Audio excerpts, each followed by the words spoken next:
Fala rapaziada, meu nome é Ranier Alves. Eu tenho 34 anos. Atualmente estou morando aqui em Petrópolis, no Rio de Janeiro. E estou fazendo esse vídeo para contar um pouco da minha experiência do convite que eu recebi da vida para ter um despertar espiritual, para, sabe, perseguir. Não perseguir, sabe, mas para. Quero nem colocar isso como um buscador, mas para eu ir nessa direção, sabe, espiritual, encontrar Deus, sabe, dentro de mim, realizar o meu próprio ser e meu verdadeiro ser, na verdade, porque não é próprio, porque não é meu. Mas eu resolvi fazer esse vídeo e contar um pouco sobre, porque eu imagino que outras pessoas também tenham passado, estejam passando pela mesma situação. E, enfim, eu vou falar um pouco da minha caminhada até aqui, do que eu descobri nesse caminho, nesse processo. E, enfim, espero que ajude ou traga luz para quem ainda está precisando um pouco de entender melhor o que está acontecendo, o que acontece quando a gente passa por isso. Eu nasci e fui criado no Rio de Janeiro, na zona norte do Rio de Janeiro. Desde que eu me entendia por gente, eu tinha uma inclinação muito grande para música, sabe? Desde sempre, a família por parte da minha mãe, no caso da minha avó materna, era toda voltada para música, apesar de eu ter despertado esse interesse para música antes até de, de saber que a família da minha avó tinha essa ligação tão forte com a música. Talvez seja alguma coisa de ancestralidade que veio se manifestando. Mas desde pequeno eu sempre tive muito contato com a música, era uma coisa que despertava em mim sensações diferentes e eu fui trabalhar com música. Eu, com meus 13 anos, 12, 13 anos, eu resolvi que eu queria gravar a guitarra, sabe, gravar as músicas que eu estava querendo fazer. E eu me interessei pela parte de gravação. Tô dando só um resumo de como as coisas foram, porque eu preciso contextualizar essa história toda. E depois que eu terminei o colégio, eu fiz uma faculdade voltada para a parte de produção musical, de gravação. Isso era uma paixão da minha vida, um amor supremo. Eu abriria a mão de tudo, menos disso. E eu fui trabalhar em estúdios, comecei como assistente, aquele cara que leva o cafezinho, que se sujar o chão pega um paninho para limpar, que fica na madrugada tomando conta das coisas. Eu comecei como assistente. E com o tempo eu cheguei a técnico de estúdio, sabe? O responsável que fica na mesa de som, gravando, que era o meu sonho maior, sabe? Gravar em vários estúdios. Eu fui crescendo nessa área, fui me desenvolvendo, fui ganhando reconhecimento, ao ponto de gravar artistas grandes de renome, estúdios grandes de renome. Eu fui um dos maiores do Brasil no meu segmento, sabe? Sem falsa modéstia, eu fui um dos maiores do Brasil no meu segmento. Ao ponto de que eu não conseguia mais ter vida. Meu telefone não parava de tocar um segundo. Eu saía às vezes de um estúdio, ia para outro estúdio, saía do outro estúdio, ia para um. Já teve situação de tipo eu chegar no estúdio na segunda-feira e aí eu ficava de 9 da manhã às 6 da noite, depois de 6 da noite às 3 da manhã em outra gravação e dormia no estúdio porque 9 horas da manhã começava outra que ia até às 6 horas da noite, de 6 horas da noite começava outra que ia às 3 horas da manhã, ou seja, eu entrei no estúdio na segunda e saí só na sexta, praticamente sem dormir, sem me alimentar direito. Finais de semana eu viajava, fazendo show. Quando o tempo que eu estava em casa, eu estava trabalhando de fone de ouvido, ou de caixa de som, mixando, sabe? Trabalhei pro Caldeirão do Hulk, eu fiz muitas coisas, muitas coisas. Só que chegou um momento em que o meu amor maior, que era a minha profissão, estava me matando. Só que eu não conseguia perceber, eu estava vivendo um relacionamento abusivo com isso.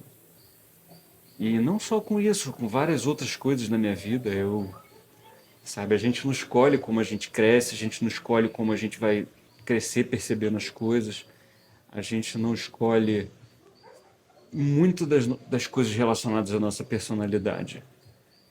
E Às vezes a gente cresce uma pessoa insegura, a gente cresce uma pessoa medrosa, a gente cresce uma pessoa com o sentimento de que eu não tenho valor. E isso tudo se reflete nas nossas buscas, sabe? E no início de 2021, eu tinha acabado de sair de um relacionamento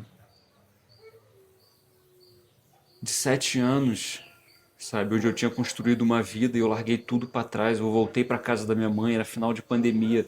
Ou seja, eu trabalhava com música, todo o dinheiro que eu tinha acumulado eu perdi durante a pandemia, porque eu fiquei mais de 1 ano e meio sem trabalhar, sem ganhar um centavo, pagando aluguel, pagando tudo com o dinheiro que eu tinha acumulado.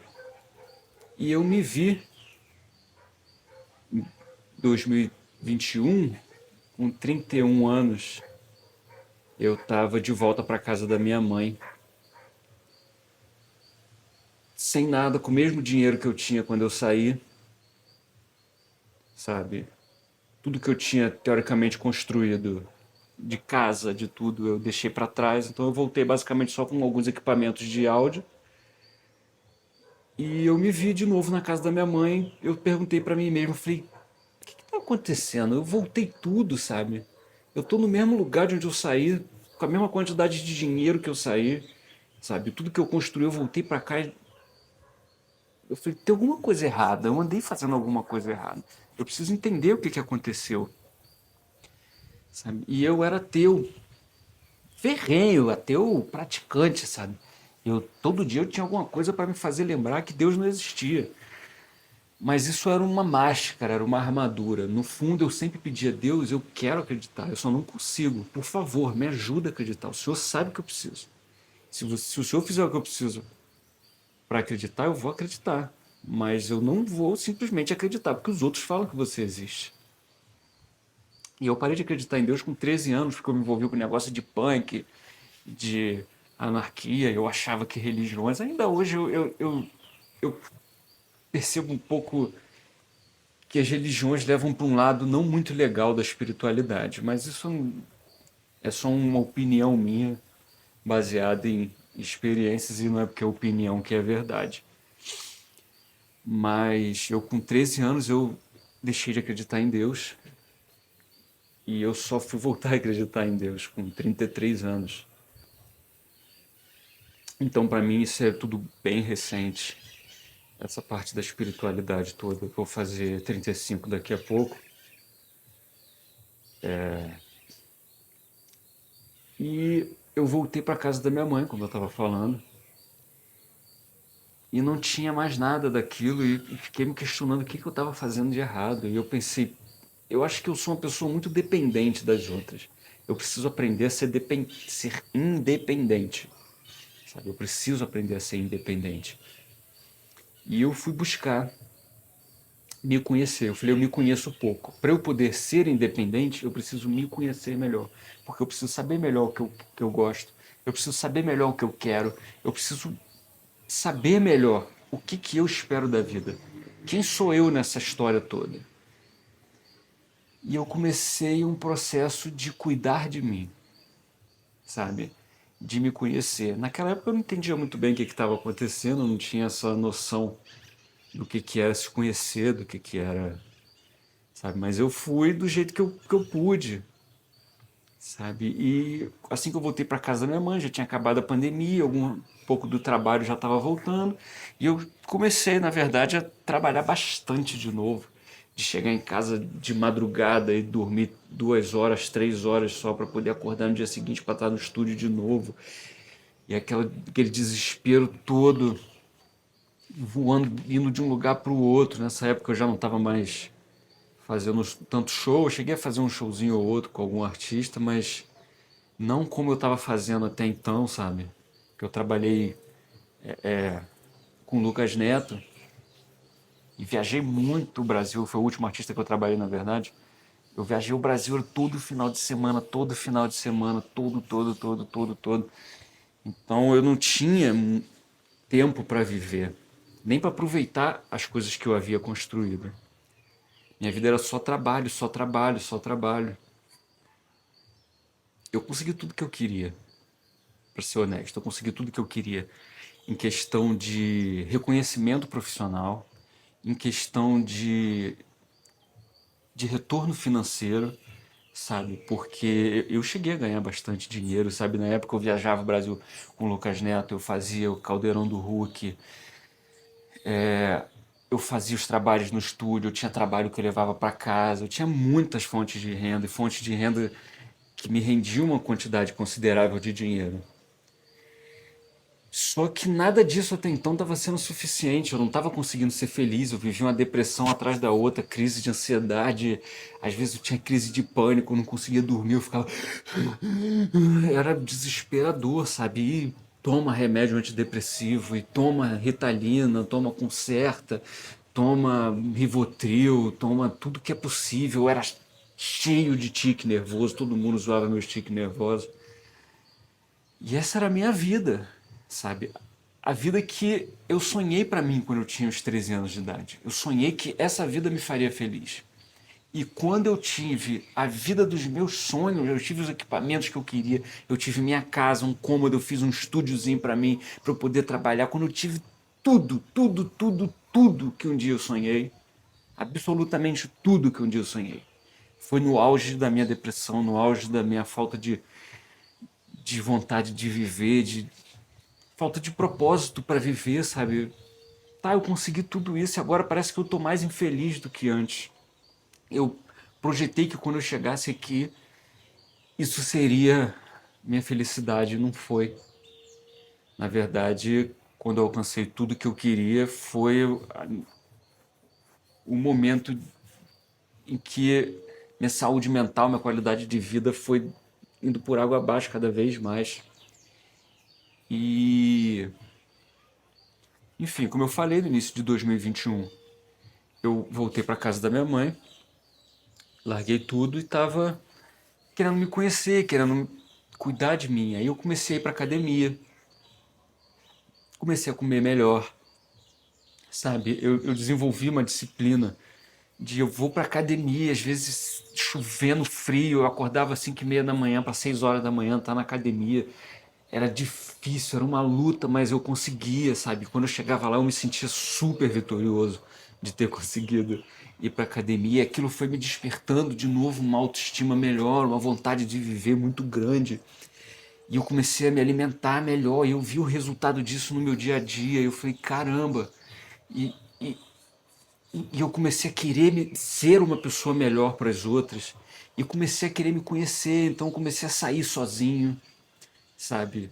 Eu, como eu falei, eu morava no Rio de Janeiro, e eu falei, vou fazer uma viagem sozinho. Aí um dia me deu uma louca, era de madrugada, eu comprei, era tipo assim, quinta-feira, quarta-feira, eu comprei uma viagem para São Paulo para sexta-feira, coisa assim, não lembro direito. Peguei um Airbnb qualquer, o primeiro que eu achei, e fui para São Paulo sozinho, ficar um tempo lá. Eu falei, eu preciso me conhecer, ir para um lugar, aprender a ir para os lugares, saber a hora que eu quero voltar. Eu tinha medo de me perder nos lugares, sabe? Teve uma vez que eu fiz uma viagem para Porto Alegre que eu saí do hotel sozinho e eu falei, vou numa rua reta. Eu falei, eu não vou entrar em nenhuma rua, porque para eu não me perder, depois é só eu voltar. E aí nesse meio do caminho apareceu uma loja de discos. E eu entrei nessa loja de discos e fiquei vendo os discos. Quando eu saí, eu não lembrava mais para voltar pro hotel, era para direita ou para esquerda. Então eu me sentia desesperado, porque eu achava que eu tinha TDAH, porque eu não conseguia prestar atenção em nada, eu estava sempre no mundo da lua. Eu tinha dificuldade de viver o básico, sabe? E eu falei, vou para São Paulo, vou me perder e vou aprender a me encontrar. E eu saí aqui no Rio para andar de skate sozinho, pelo aterro do Flamengo, eu ia andar de bicicleta sozinho, sabe? Eu comecei a sair mais sozinho para apreciar a minha companhia. E isso foi crucial, sabe? Eu me tornei uma pessoa mais disciplinada, eu me tornei uma pessoa mais saudável, eu me tornei uma pessoa mais independente. E chegou um momento em que eu estava muito bem comigo mesmo, sabe? Tão bem comigo mesmo que até para me envolver com outras pessoas eu estava com preguiça. Porque eu pensava, cara, tá tão bom aqui sozinho, sabe? Nessa paz em casa. Sabe, por que que eu vou sair para encontrar aquela pessoa, para ficar trocando ideia, que não sei o que, para me envolver com ela tão superficial, sabe? Não vai me trazer nada melhor do que a minha própria companhia, sabe? E pro final do ano foi quando eu conheci a Nina, que é minha parceira hoje. Tanto que hoje eu vivo aqui em Petrópolis com ela. E foi uma sensação que até então eu nunca tinha sentido. Porque eu vim aqui para Petrópolis, que ela já morava aqui, e quando eu encontrei com ela, não foi a sensação de estar encontrando uma pessoa, conhecendo uma pessoa. Foi uma sensação de estar reencontrando uma pessoa. E eu sempre tive muita dificuldade de lidar com as pessoas, eu tive dificuldade com a interação, cheguei a levantar questões sobre mim, de talvez eu ter Asperger, sabe? Porque eu tinha dificuldade de olhar as pessoas nos olhos, eu tinha dificuldade de interação, eu gostava muito mais de ficar sozinho, dentre várias outras questões, sabe? E quando eu encontrei com ela, foi muito fácil de interagir com ela, porque parecia que eu já conhecia ela desde sempre. E, e eu tinha uma certeza muito grande de que eu deveria estar ali com ela. Uma certeza que ia para além do que meus pensamentos, do que a minha cabeça falava. E essa foi uma sensação que até então eu não tinha experimentado, de ter tanta certeza de alguma coisa para além das noias da minha cabeça, sabe, das minhas neuroses. Então, às vezes vinha algumas questões de ciúme, por exemplo, mas eu percebia que era só um movimento na minha cabeça, que existia uma certeza grande dentro de mim que meio que neutralizava aquela sensação de ciúme, sabe? Dentre várias outras coisas que eu percebia que minha mente contava histórias. Só que essas histórias eram baseadas em experiências que eu tinha vivido antes. E ela, pela primeira vez na vida, essa certeza que eu tinha dentro de mim não era influenciada por esses pensamentos, esses movimentos mentais, sabe? Mas enfim, até então foi só uma sensação diferente. E eu comecei, depois de um tempo, como eu estava indo para academia, disciplina, minha vida estava melhorando assim vertiginosamente. Sabe? A minha qualidade de vida estava melhorando vertiginosamente, algo que eu nunca tinha sequer experimentado. E eu falei, cara, eu vou começar a fazer vídeos. Na verdade, foi um dia que eu fui pro estúdio, não teve gravação, eu fiquei perdido. Perdido não, fiquei largado lá, porque era um feriadão, sabe? Não tinha ninguém na rua, tudo fechado. E aí atravessava a rua do estúdio e tinha um shopping. E eu fiquei lá, eu falei, pô, vou esperar o shopping abrir, vou tomar um sorvetinho. Era 9 horas da manhã que eu cheguei, e o shopping abre às 10. Mas eu lembrei, puxa, o shopping não abre às 10, hoje é feriado, o shopping só vai abrir depois. E eu fiquei no estacionamento vazio do shopping. E me veio assim, na cabeça, abre uma conta no TikTok. Eu nem tinha TikTok, nem sabia o que era TikTok. Falei, faz uma conta no TikTok. Aí eu entrei, fiz uma conta no TikTok e falava, faz um vídeo, sabe? Veio a ideia de começar a fazer vídeo sobre aquilo que eu estava passando, sobre os insights, ajudar outras pessoas a encontrarem o que eu encontrei. E, enfim, eu fui postando esses vídeos, os vídeos começaram a ter uma, uma atenção grande. Vários vídeos tiveram bastante visualizações, sabe? E fui crescendo, fui crescendo, fui crescendo, fui crescendo. Eu cheguei a ter bastante seguidores no TikTok. Isso na época criou um atrito entre eu e a Nina. E a gente acabou tendo uma discussão. Porque nessa questão, acabaram vindo muitas mulheres também mandando mensagem por causa disso. As coisas que eu falava sobre um homem se comportar melhor, né? enfim. E aí acabou gerando essa discussão. E durante a discussão, em algum momento eu senti que eu saí de mim. Não na questão de perder a cabeça e surtar. Enquanto eu estava falando com ela algumas coisas do tipo, pô, vai você coisa de ciúme pra ficar comigo, que não sei o quê. Eu tive a sensação de que eu saí de mim, eu me vi de fora. E enquanto eu falava, eu ia percebendo o que eu estava falando. E eu falei, cara, o que esse cara tá falando? Esse cara tá maluco. Faz o menor sentido isso, sabe? Eu percebi naquele momento que eu estava agindo no presente baseado no passado, sabe? No que a minha cabeça registrou do passado. E quando eu percebi isso, eu meio que voltei para dentro do meu corpo, já falando, para, esquece tudo que eu estava falando. Não era eu que estava falando, não sei o que estava acontecendo.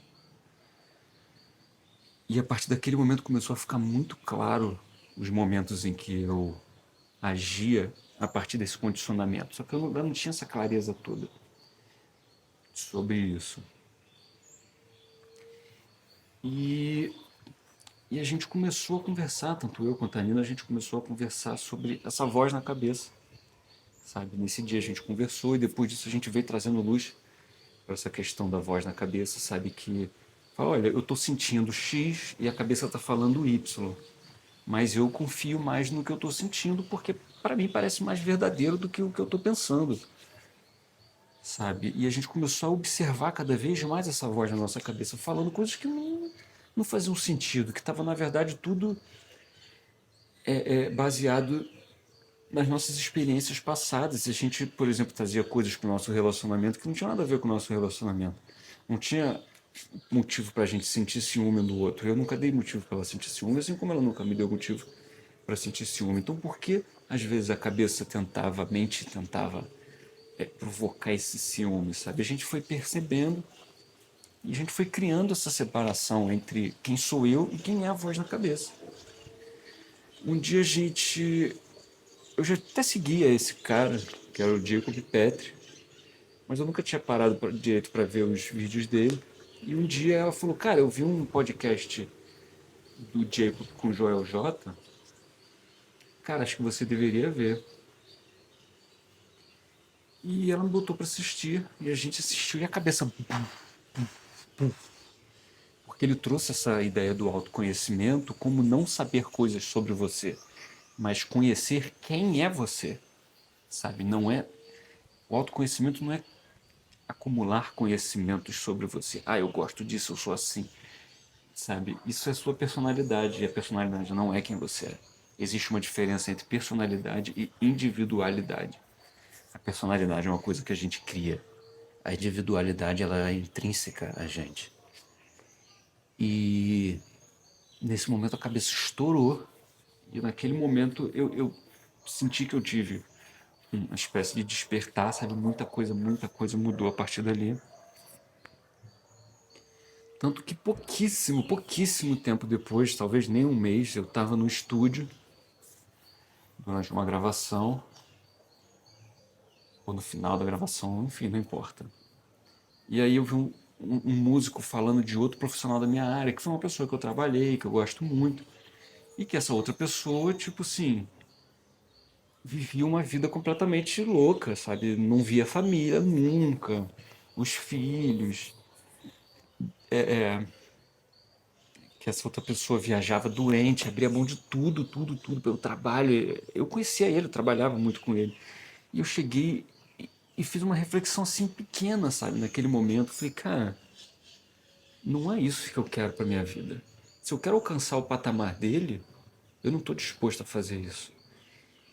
E esse momento foi o momento crucial para mim, que eu tenho como o momento principal do meu despertar. Porque a sensação foi de ter despertado de um sonho. A sensação foi de que um encanto foi quebrado naquele momento, sabe? Em frações de segundo, tudo que fez sentido para mim parou de fazer sentido. Eu olhei pro estúdio e falei, o que eu estou fazendo aqui?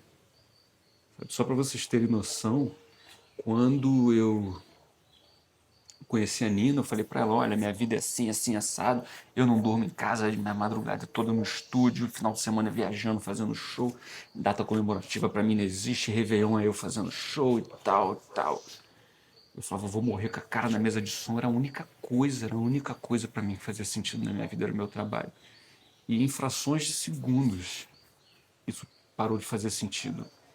E eu percebi que eu só estava querendo chegar no topo da minha profissão porque eu estava me sentindo uma pessoa sem importância. E eu achava que se eu chegasse lá no topo, se as pessoas todas me reconhecessem, se eu ganhasse Grammys e o caramba, eu seria reconhecido, eu teria alguma importância. E quando isso se tornou óbvio, que tem um ditado que diz o óbvio só é óbvio quando é óbvio. Quando isso se tornou óbvio, tudo aquilo parou de fazer sentido. Eu percebi que eu estava vivendo um personagem, tentando impressionar os outros, querendo ser especial. Eu percebi que eu não era. Ficou muito claro, muito óbvio que eu não era aquele personagem que eu tinha criado para mim, que eu não era aquela personalidade, que tudo aquilo que eu pensava de mim era só pensamento, não era eu. Eu era o que pensava, o que tinha aquela percepção, e não a percepção em si. Então, ali foi muito óbvio e foi uma mudança muito brusca na minha percepção de mim mesmo. Porque eu não era mais, é como se eu não fosse mais o Ranier. É como se eu fosse algo para muito além do que o Ranier poderia ser. Aquela pessoa limitada, cheia de questões, sabe? E ali naquele momento vários complexos, várias questões minhas morreram, foi muito brusco, foi muito brusco. E uma semana depois eu já não estava mais indo pro estúdio, eu larguei tudo, falei para todo mundo, falei, para de me chamar, eu não quero nunca mais entrar no estúdio.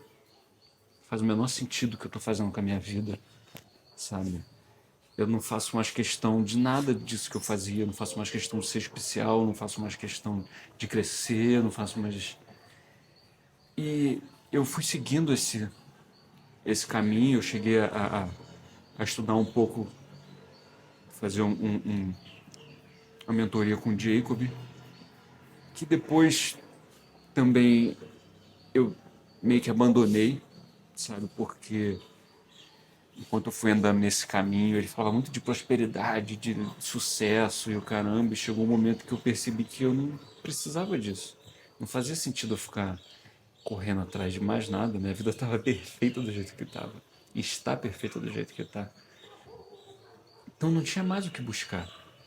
Era só aproveitar a vida, sabe? Eu descobri uma paz, uma felicidade, meus problemas de atenção, de TDAH sumiram, meu problema de depressão sumiu, meu problema de ansiedade sumiu, eu nunca mais tive nada dessas coisas, sabe? Eu ainda estou no meu processo, eu tenho lido bastante coisas, não na busca do conhecimento teórico, mas numa busca de como aplicar esse conhecimento teórico na minha vida, sabe? Eu tenho praticado olhar para dentro de mim, enfrentar, sabe, as minhas feridas, entender o porquê que determinadas coisas despertam determinados sentimentos, sabe? Às vezes eu tenho um atrito com a Nina, por exemplo, eu me afasto e pergunto por que que eu tô tão irritado com isso?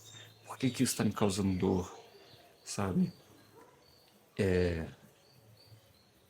E eu comecei a enfrentar os meus medos, eu comecei a enfrentar as minhas dores e eu fui neutralizando ela, eu fui neutralizando o meu ego, eu fui trazendo cada vez mais uma sensação de paz, de completude, de plenitude para minha vida, sabe?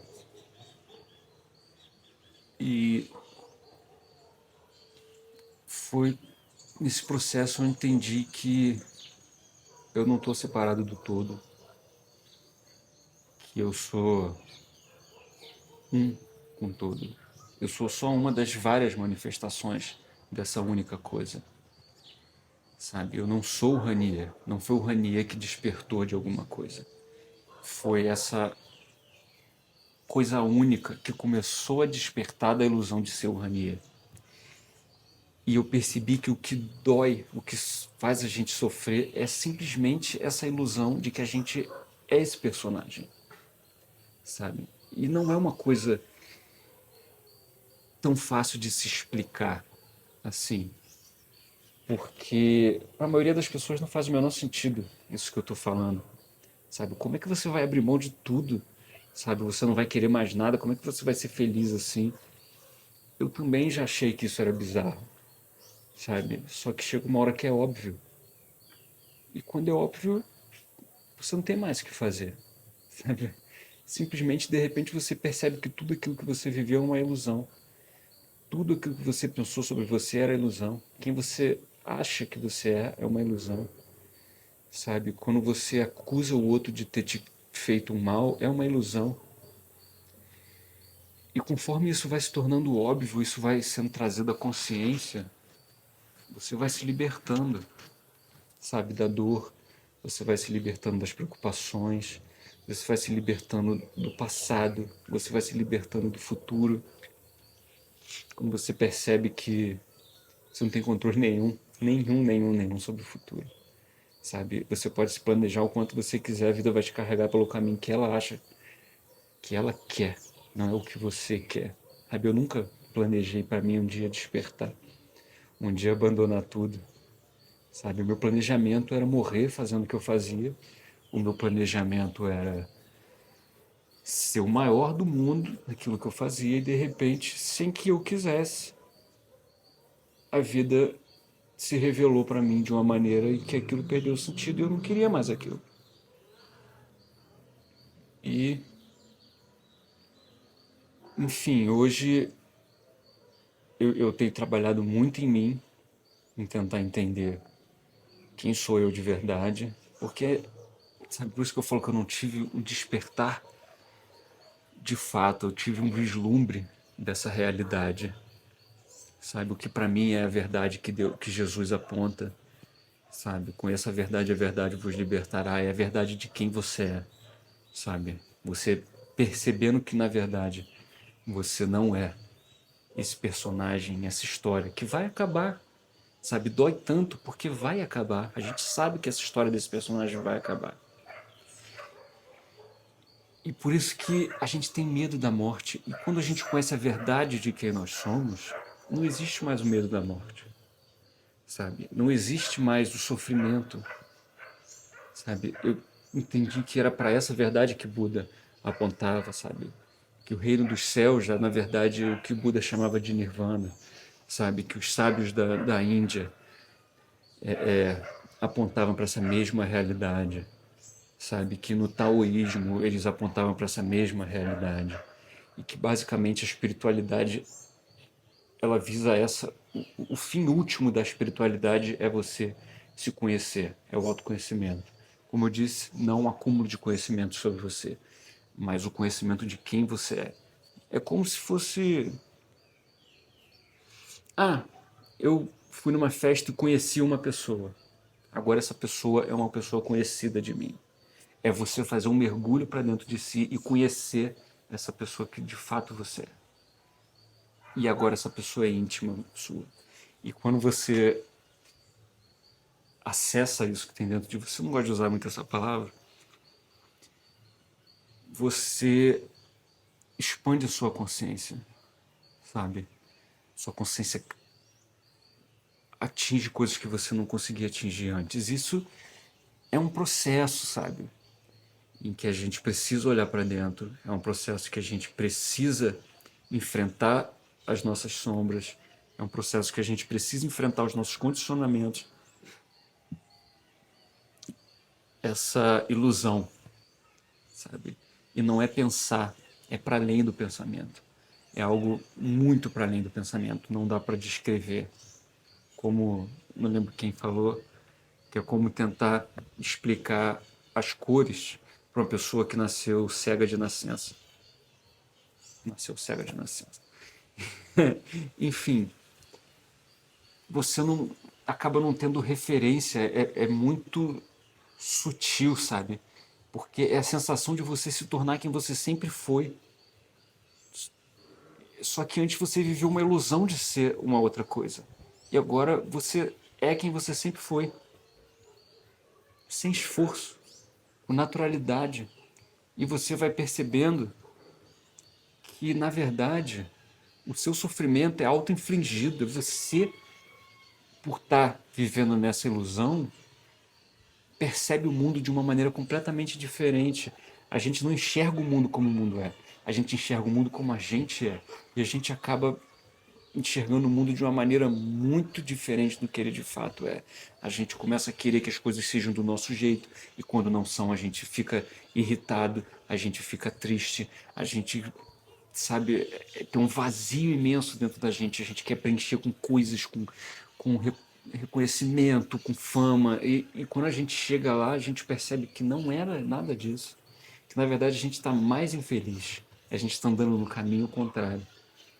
Pensa, quando você era criança, você não precisava dessas coisas todas, sabe? Você não precisava dessas coisas todas. Sabe, quando você era criança, você não tinha o problema de ser rejeitado por uma mulher ou por um homem, porque você não estava nem aí para isso, sabe? Você não estava preocupado com conta, se a conta vai ser paga, se a conta não vai ser paga. Quem pagava eram os seus pais, sabe? Eu não lembro quem foi que disse: ah, quando a gente era criança, a gente imaginava que a gente seria feliz quando a gente fosse adulto e teria todos os doces e sorvetes que a gente pudesse ter. E aí a gente vira adulto, pode ter todos os doces e sorvetes que a gente pode ter, e a gente é muito mais infeliz do que quando a gente era criança. E agora a gente quer carro, a gente quer casa, a gente quer outras coisas. E a gente começa a se iludir de novo, achando que quando a gente tiver essas coisas, a gente vai ser feliz. E a gente consegue essas coisas e vê que a felicidade não está lá. A felicidade está em não precisar mais dessas coisas. A liberdade não é poder fazer tudo o que eu quero. A liberdade é não ser mais controlado por isso aqui. É poder escolher o que eu quero, sabe? Não é os desejos vêm e eu preciso atender todos esses desejos. É você estar livre dos desejos. O desejo não tem mais poder sobre você. Ele vem e você escolhe, porque a gente acaba vivendo num polo de prazer e dor, sabe? Tudo nesse mundo é dual. E a gente acaba vivendo numa polarização de prazer e dor. Tudo que dá muito prazer é instantâneo, em algum momento vai trazer uma dor, sabe? Uma consequência daquilo. Se você comer muito doce, você pode ter um problema de saúde. Se você não consegue controlar sua compulsão, seus desejos sexuais, você pode ter vários outros coisas. Se você tenta ter uma família, você não vai conseguir ter a sua família, porque você não vai conseguir dar conta do teu desejo sexual, você vai trair. Então, tudo que você se rende aos desejos, e Jesus não veio aqui falar para a gente tomar cuidado com os desejos para agradar a Deus, é para agradar a gente, para melhorar nossa qualidade de vida. A gente não tem que tentar suprimir isso com uma moralidade. A gente tem que entender o porquê esses desejos causam sofrimento na gente. Uma vez que a gente entenda por que esses desejos causam sofrimento na gente, a gente, por conta própria, não vai mais se sentir atraído por eles. A gente vai criar consciência que a gente está causando dor a nós mesmos. E vai ser natural que a gente abdique disso e seja mais feliz. Então, nesse momento na minha vida, eu tenho trabalhado em entender os meus desejos, entender as minhas dores, olhar profundamente para dentro de mim, resolver todas essas questões. O que eu puder ajudar as outras pessoas, eu vou ajudar, porque tudo volta, tudo volta. Uma semente plantada é uma flor cultivada, sabe? E se você plantar espinho, você não pode reclamar que não está nascendo uma maçã. Só vai nascer maçã se você plantar maçã. Então você quer saber o que você andou plantando? Olha para trás e vê o que você andou colhendo, sabe? Olha para trás e vê se você deixou um rastro de flores ou um rastro de destruição. E a partir dali, e não é um julgamento de tipo, eu sou isso, eu sou aquilo, eu sou menor, eu sou... Não, é uma questão de simplesmente discernimento. É isso que eu estou querendo para minha vida? É isso mesmo? Se for isso, tudo bem. Mas se não for isso, o que eu posso fazer para mudar? Sabe? O que eu posso fazer de fato para mudar? E como eu disse no início que eu era ateu, esse processo todo me conectou com Deus de uma maneira em que hoje Deus é o pilar central da minha vida e tudo na minha vida gira em torno de encontrar esse Deus que habita dentro de mim e dentro de todos, mas eu só posso, meu único acesso não é pelos outros, é por mim. sabe? Eu espero que esse relato traga um pouco de luz para algumas pessoas que estão passando por um processo semelhante. Eu ainda estou tentando entender muito das coisas que aconteceram, sabe? Às vezes eu digo que são mini despertares, coisas que eu vou trazendo para a consciência. Isso tem mudado minha vida para muito melhor. E eu espero poder ajudar muitas outras pessoas nessa caminhada a se conhecerem. E não só se conhecerem, a serem o que elas conheceram. Não adianta você descobrir quem você é se você não for quem você é. Então, Deus abençoe todos vocês. Obrigado que chegou até aqui. Fiquem com Deus.